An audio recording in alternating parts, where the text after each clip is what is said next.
All right, watch your footing. This is really slippery. Oh, cool. Check this out. We got a little cove. This could be a perfect spot to find creatures. Come on up. Oh, it's slippery. You good? Yeah, watch your footing. Oh, thank you. All right, it's going down in the... Oh, there's an eel. Nice. No, it's a sea snake. Where? Right there, right there, right there. Yeah. Got it. Look at that. There's no question about it. This is the most lethal snake species I have ever handled.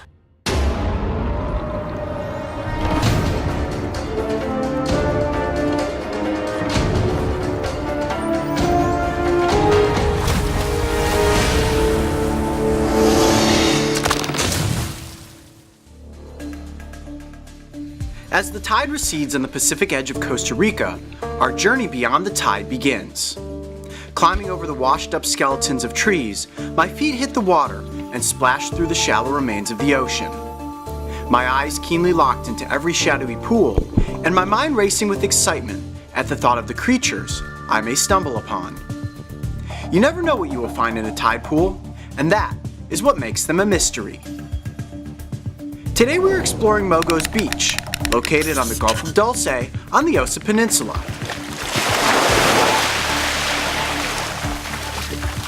Okay, we have now landed on Mogo's Beach. Let's head up the shoreline here and see what sort of cool creatures we can find.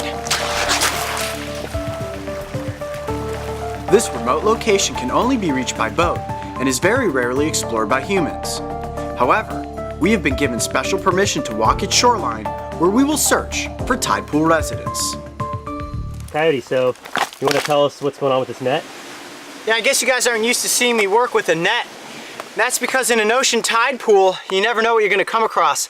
And some of these little creatures could be poisonous or venomous. And if you have to catch something really quick, it's easier to scoop it up with a net, get it in a controlled situation to analyze it, determine what it is before you actually get hands-on. Worst thing that you can possibly do is get bitten or stung by something that can kill you.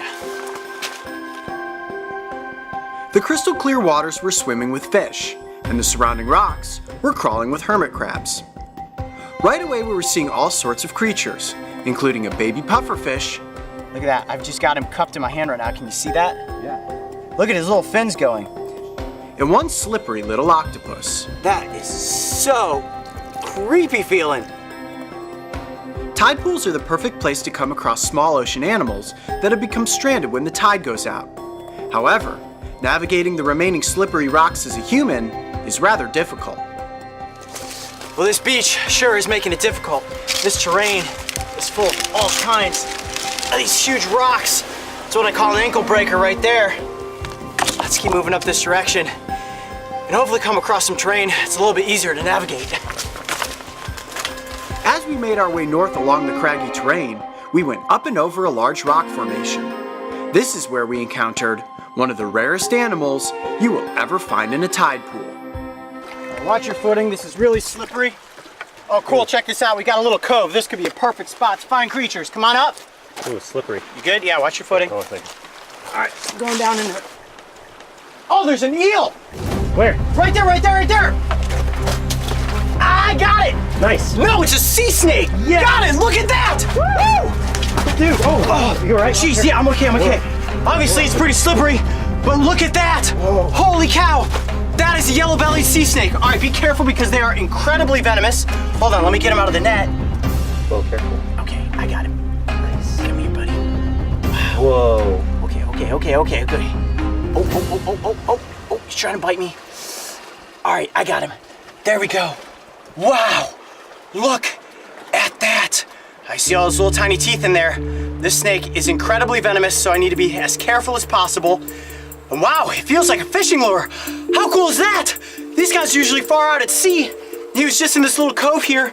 Must have gotten stuck when the tide was going out. All right, let's take him back up over the top of the rocks here onto the beach and get a closer look. Oh man, this is so cool. I cannot believe you caught that sea snake. Woo! All right, watch your footing headed back here. Let's go up here onto the sand.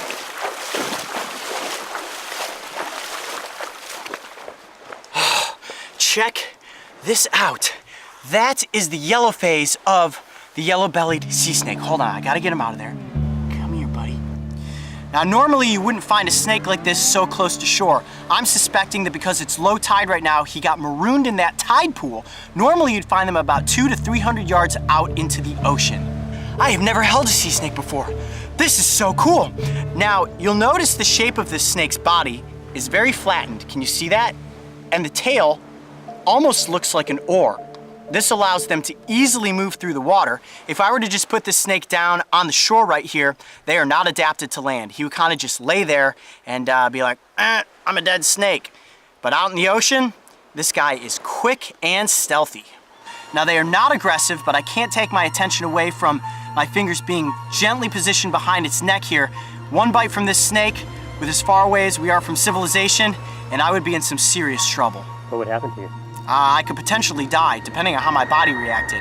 There's no question about it, this is the most lethal snake species I have ever handled. Now, these snakes are piscivores, which means that they hunt for fish. They have an incredibly potent neurotoxin. All it needs to do is tag a fish with the small fixed fangs inside of its mouth, and immediately the fish becomes paralyzed, and then the snake is capable of having its meal. Now, one interesting fact that you may not know is that the sea snake has an incredibly large lung that runs along the left side of its body. This allows these snakes to hold their breath for a long time when they're underwater hunting. It also works like the bladder of a submarine, allowing these snakes to become buoyant, and they will float all the way up to the surface. Finding a sea snake near shore is incredibly rare, and this one was likely stranded. So we decided to release it further out in the ocean to ensure that it found a safe return to the wild. Well, how epic was that? Getting up close with the Yellow-Bellied Sea Snake on our first episode of Beyond the Tide. I'm Coyote Peterson. Be brave, stay wild. We'll see you on the next adventure. These reptiles are a fragile part of the ecosystem that can be greatly affected by changing weather patterns. To swim alongside one in its natural environment was incredible.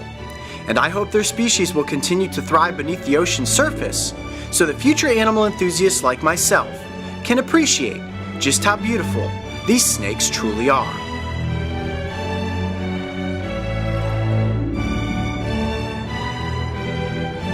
The tide pools of the world are filled with mysterious creatures. And if you enjoyed this first episode of Beyond the Tide, make sure to subscribe to the Brave Wilderness channel so you can join me and the crew on our next big adventure.